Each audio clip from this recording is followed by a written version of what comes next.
Good evening, I'm Michael and you're watching Kini News, the show that brings you today's biggest stories. The opposition has yet to decide on their Prime Minister candidate, but Dr. Mahathir has opened up on why he's Anwar's best chance of getting to Putrajaya. Dr. Mahathir Mohamad has revealed why he's offered to be Prime Minister for a third term. According to him, it's not because he wants it, but because PKR President Anwar Ibrahim does not have the necessary support to pull it off. And it's something he would like to help his former deputy with. In an interview with Hong Kong's Asia Times, Mahathir was quoted as saying there are certain people who are strongly against Anwar and that if he is named, they will not give their support. Mahathir said he would like to help Anwar secure a majority because if Harapan were to depend on Anwar alone, there would be no majority. The former Prime Minister said this when asked why he can get a majority and not Anwar. Mahathir did not elaborate on how he would help Anwar. Pakatan Harapan is trying to wrest back control of Putrajaya from Perikatan Nasional, but the issue of who should be Prime Minister has become a stumbling block. PKR has refused to back Mahathir, insisting Anwar should be the premier candidate. Mahathir has, in turn, issued an ultimatum that he would end ties with PKR and explore other options if they continue to oppose him. DAP and Amanah, meanwhile, wanted Anwar to accept a second option as Mahathir's deputy for 6 months before taking over as Prime Minister. According to Harapan's accounts, this second option was discussed after Mahathir himself proposed to return to power for 6 months during a June 9 meeting. Many businesses reopened during the recovery MCO and now it's time to add a few more to that list. A special meeting between ministers earlier today has agreed to allow spas and massage centres to resume operations starting July 1st. Bagi operasi spa, wellness dan pusat urut kaki, mereka juga perlu mematuhi SOP yang ditetapkan oleh MKN dan KKM seperti pendaftaran dan pemeriksaan suhu badan, pemakaian pelitup muka dan penyediaan hand sanitizer. Senior Minister Ismail Sabri Yaakob also revealed that blind massage therapists will also be allowed to start working. The minister said this would help the estimated 3,000 Malaysian blind massage therapists to make a living after losing their source of income since the MCO started. Yang penting semua mesti berdaftar dengan pihak berkuasa tempatan. Dan sesiapa saja yang terlibat dengan urut, mereka juga perlu mematuhi SOP yang dikeluarkan. However, the minister stressed that only Malaysians would be allowed to provide such services and they will need to undergo COVID-19 screening before they can begin working. Meanwhile, beginning next month, people will also be allowed to try out clothing before purchasing them at shopping malls. The minister said people can also try on shoes, but they're urged to use their own socks. Okay, so massage centres have gotten the green light. What about tahfiz schools and tuition centres? Let's find out. Tahfiz schools and tuition centres can reopen on the same date national schools resume normal operations. Senior Minister Ismail Sabri Yaakob said the decision was made by the government today. Jika sekolah diumumkan dibuka tarikhnya, maka tarikh yang sama juga sekolah tahfiz boleh beroperasi. Saya percaya Kementerian Pendidikan akan mengumumkan mengenai tarikh permulaan sekolah selain daripada tingkatan 5 untuk mengambil SPM, tingkatan 6 untuk SCPM dan sebagainya. Ismail also announced that schools for special needs students and private education institutions have been given the green light to reopen. Political moves continue in Malaysia, but this time it does not involve a big party. In fact, it's a party with no elected representatives. But after today's move, they have won. 3 months after leaving DAP and Pakatan Harapan, Buntong Assembly Person A. Subramanyam has found a new political party to call home. So which party did he decide to join? It's Gerakan. At a ceremony at the Perak Gerakan headquarters in Ipoh today, Subramanyam said he decided to leave DAP in the best interests of his constituents.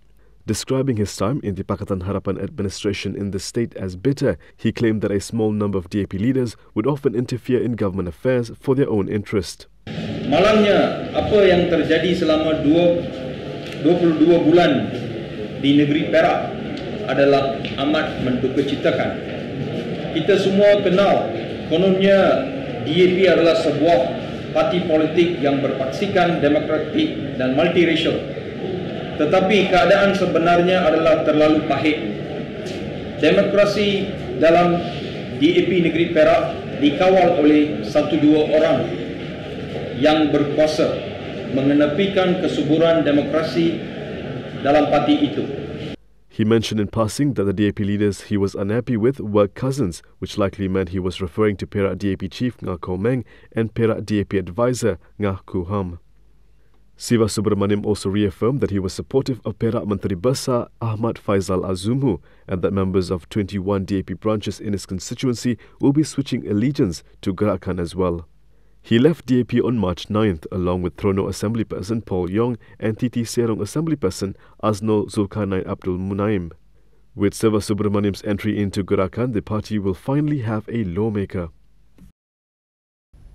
Talks with Singapore are ongoing on the best way to reopen the country's borders. Health Ministry Director General Dr. Norisham Abdullah said today that talks with Singapore on reopening of the country's borders are still at a very early stage. So we have started the discussion, but we have not come up with a conclusive plan and strategy. And also when we look into our implementation, we have not set a date for the implementation. So at least we can continue the discussion, and what's more important is for us to monitor the situation in respective countries. So then how can we make sure that we strike a balance between life and livelihood cross-border, for example, inter countries for our discussion. So I think there's a lot of issues, detail that we need to discuss. Each country have their own requirement and also maybe advantage and disadvantage. Yesterday, Foreign Affairs Minister Hishamuddin Hussain told reporters that discussions with Singapore on the border reopening have been positive. He pointed out that if the reopening of borders could not even be done with Malaysia's immediate neighbour, Singapore, then it would be harder to navigate the green bubble concept with other ASEAN countries. Meanwhile, Malaysia reported 6 new COVID-19 cases today, with 5 of those being imported cases. The single locally transmitted case involved a Malaysian in Kuala Lumpur. On the bright side, Dr. Hisham said the country recorded 23 recoveries. Anwar Ibrahim continues to share his thoughts on Facebook on the direction of the country, though he is still at odds with Dr. Mahathir on who should be Harapan's PM candidate. Dr. Mahathir Mohamad and Anwar Ibrahim have yet to settle who will become Pakatan Harapan's Prime Minister candidate. However, the PKR president took to Facebook today to talk about the true meaning of politics as he sees it. Politik ini bukan sepak terajang politikus untuk sekadar mencari helah taktik untuk merebut kuasa. Ya. Politik adalah terkait dengan urus tadbir, soal rakyat. Apakah dasar yang dikemukakan? Apakah dasar ini mengekalkan corak pentadbiran, usang, lapuk, rasuah, menindas seperti yang berlaku sekarang atau dulu? Apakah politik ini bermakna kita akan terus memperkayakan sanak saudara dan puak kita? Apakah politik ini tanpa dasar yang nak jaga kepentingan rakyat jelata? Anwar said the focus right now should be on bringing forth policies that will help the country's economy recover from the pandemic, as well as to help Malaysians most adversely affected by the economic downturn. Anwar said personally it would be difficult for him to allow old ways to prevail. He said Malaysians are now capable of finding a new direction that will bring real change. Coming up next, over 40,000 cases in a single day. That's the figures being reported in the US.